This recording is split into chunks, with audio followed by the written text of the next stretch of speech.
Assalamualaikum warahmatullahi wabarakatuh. Perkenalkan, nama saya Yolanda Kurniati dengan NPM A1J021004 dengan prodi Pendidikan Non-Formal dengan mata kuliah Pengelolaan Pendidikan dan dosen pengampu Bapak Muhammad Kristiawan. Di sini saya akan mempresentasikan tentang mengenai konsep dasar manajemen pendidikan.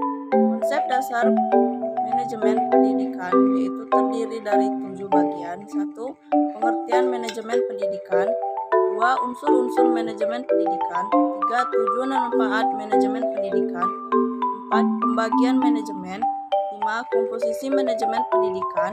6. Ruang lingkup manajemen pendidikan. 7. Prinsip-prinsip manajemen pendidikan. Pengertian manajemen pendidikan. Pengertian manajemen berasal dari bahasa Latin dari kata manus yang artinya tangan dan agere yang berarti melakukan. Kata-kata ini digabung menjadi manajer yang bermakna menangani sesuatu, mengatur, membuat sesuatu menjadi seperti apa yang diinginkan dengan mendayagunakan seluruh sumber daya yang ada menurut Asmendri 2012.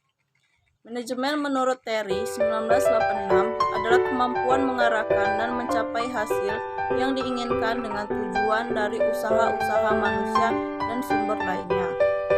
Pengertian pendidikan. Dalam Undang-Undang Sistem Pendidikan Nasional Nomor 20 Tahun 2003 Pasal 1 dan 3, pendidikan adalah usaha sadar dan terencana untuk mewujudkan suatu belajar dan proses pembelajaran agar peserta didik secara aktif mengembangkan potensi dirinya untuk memiliki kekuatan spiritual keagamaan, pengendalian diri, kepribadian, kecerdasan, dan akhlak mulia, serta keterampilan yang diperlukan dirinya, masyarakat, bangsa, dan negara. Ya, pengertian manajemen pendidikan. Manajemen pendidikan menurut Purwanto 1970, manajemen pendidikan adalah semua kegiatan sekolah dari yang meliputi usaha-usaha besar seperti mengenai perumusan polis, pengarahan usaha-usaha besar, koordinasi, konsultasi, korespondensi, kontrol pelengkapan, dan seterusnya sampai pada usaha-usaha kecil dan sederhana seperti menjaga sekolah dan sebagainya. Ya. B. Unsur-unsur manajemen pendidikan yaitu terbagi menjadi 7. 1. Man atau manusia berperan sebagai manpower dalam organisasi atau perusahaan. 2. Material atau barang. Material digunakan sebagai proses produksi dalam suatu perusahaan atau organisasi, dapat terdiri dari bahan baku, bahan setengah jadi atau barang jadi. 3. Mesin atau mesin merupakan kebutuhan pokok dalam melancarkan jalannya suatu organisasi. 4. Money atau uang. Money atau modal dibagi menjadi 2, yaitu modal tetap berupa tanah, gedung atau bangunan, mesin, dan modal bekerja berupa kas dan piutang.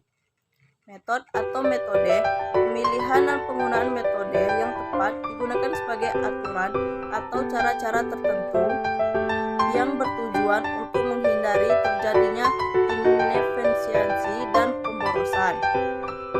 6. Market atau pasar adalah tempat bertemunya penjual dan pembeli untuk mengadakan transaksi.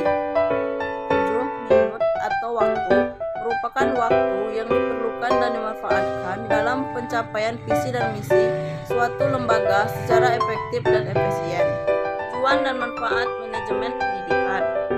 Menurut Fatah 2012, tujuan dan manfaat manajemen pendidikan antara lain sebagai berikut. A. Terwujudnya suasana belajar dan proses pembelajaran yang aktif, inovatif, kreatif, efektif, dan menyenangkan. B. Terciptanya peserta didik yang aktif mengembangkan potensi dirinya untuk memiliki kekuatan spiritual keagamaan, mengendalikan diri, kepribadian, kecerdasan, akhlak mulia, serta keterampilan yang diperlukan dirinya, masyarakat, bangsa, dan negara. C. Terpenuhinya salah satu dari 4 kompetensi tenaga pendidik dan kependidikan. D. Tercapainya tujuan pendidik secara efektif dan efisien. E. Terbekalinya tenaga pendidik dengan teori tentang proses dan tugas administrasi pendidikan. F. Teratasinya masalah pendidikan. Bagian manajemen. Bagian manajemen terbagi menjadi dua. Satu, manajemen puncak atau top management, disebut juga dengan manajemen institusional eksekutif eksplosif, yang terdiri dari dewan direktur, direktur utama atau chief executive office atau CEO. Tugasnya mengembangkan rencana-rencana yang luas untuk lembaga dan mengambil keputusan-keputusan penting. 2.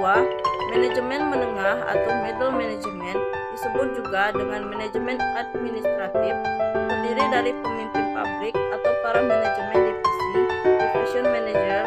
Tugasnya bertanggung jawab untuk mengembangkan rencana-rencana operasional yang lebih luas dan menerapkan rencana yang dibuat oleh manajemen puncak. Komposisi keterampilan manajemen itu terdiri dari 3. 1. Keterampilan teknik atau technician skill, merupakan kemampuan untuk menggunakan alat-alat, prosedur, teknik suatu bidang khusus, ahli beda, teknik pemusik, dan akuntansi. 2. Keterampilan manusiawi atau human skill, merupakan kemampuan untuk bekerja dengan orang lain, memahami orang lain, dan mendorong orang lain baik sebagai perorangan maupun kelompok. 3. Keterampilan konseptual atau conceptual skill, merupakan kemampuan mental untuk mengkoordinasikan dan memadukan semua kepentingan dan kegiatan organisasi yang meliputi A. Melihat organisasi secara keseluruhan, B. Memahami perubahan pada setiap bagian yang dapat mempengaruhi organisasi. Lingkup manajemen pendidikan. Menurut Burhanuddin 2010, ruang lingkup manajemen pendidikan antara lain sebagai berikut. A. Manajemen kurikulum, yaitu merupakan seperangkat rancangan dan pengaturan mengenai tujuan, isi, dan bahan pelajaran yang digunakan sebagai pedoman penyelenggaraan kegiatan pembelajaran dalam mencapai tujuan pendidikan secara efektif dan efisien. 2. Manajemen personalia manajemen, yaitu adalah serangkaian proses kerjasama mulai dari perencanaan, perorganisasian, penggerakan, dan pengawasan dalam bidang personalia dan mendayagunakan sumber daya yang ada secara efektif dan efisien sehingga semua personalia sekolah menyumbang secara optimal bagi pencapaian tujuan pendidikan yang telah ditetapkan. 3. Manajemen peserta didik, yaitu manajemen peserta didik merupakan upaya penaatan peserta didik mulai dari memasukkan sampai dengan mereka lulus sekolah dengan cara memberikan kenyamanan sebaik mungkin pada peserta didik menurut Burhanuddin 2010. Manajemen sarana dan prasarana merupakan suatu kegiatan bagaimana mengatur, mengelola sarana dan prasarana pendidikan secara efisien dan efektif dalam rangka pencapaian tujuan yang telah ditetapkan. 5. Manajemen keuangan atau pembiayaan merupakan serangkaian kegiatan perencanaan, melaksanakan dan mengevaluasi serta pertanggungjawaban pengelolaan dana sarana transparan kepada masyarakat dan pemerintah. 6. Manajemen administrasi. Menurut Purwanto 2006 mengklasifikasikan administrasi pendidikan ke dalam beberapa bagian, yaitu A. Administrasi tata laksana sekolah, B.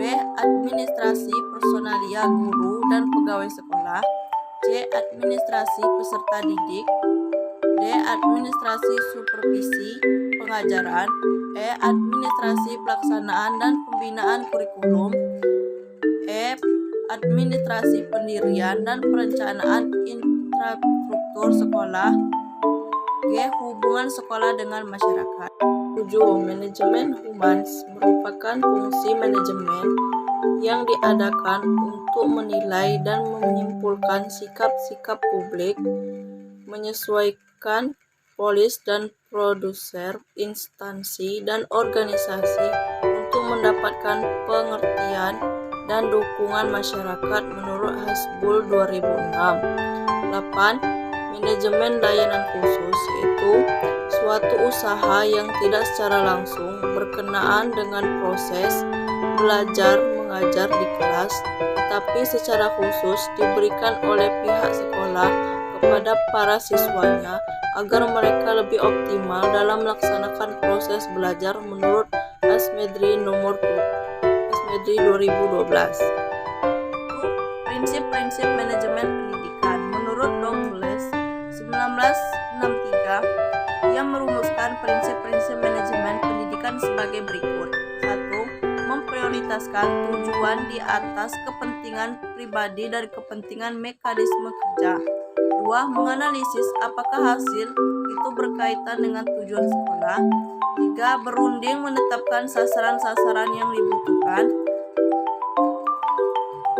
4. Menetapkan kegiatan apa yang tepat untuk mencapai sasaran. 5. Menyusun tugas-tugas untuk mempermudah mencapai sasarannya. 6. Menentukan batas-batas pekerjaan dan jenis pengetahuan yang akan dipergunakan oleh atasan. 7. Lakukan monitoring dan buat laporan. Materi saya mengenai manajemen pendidikan. Wassalamualaikum warahmatullahi wabarakatuh.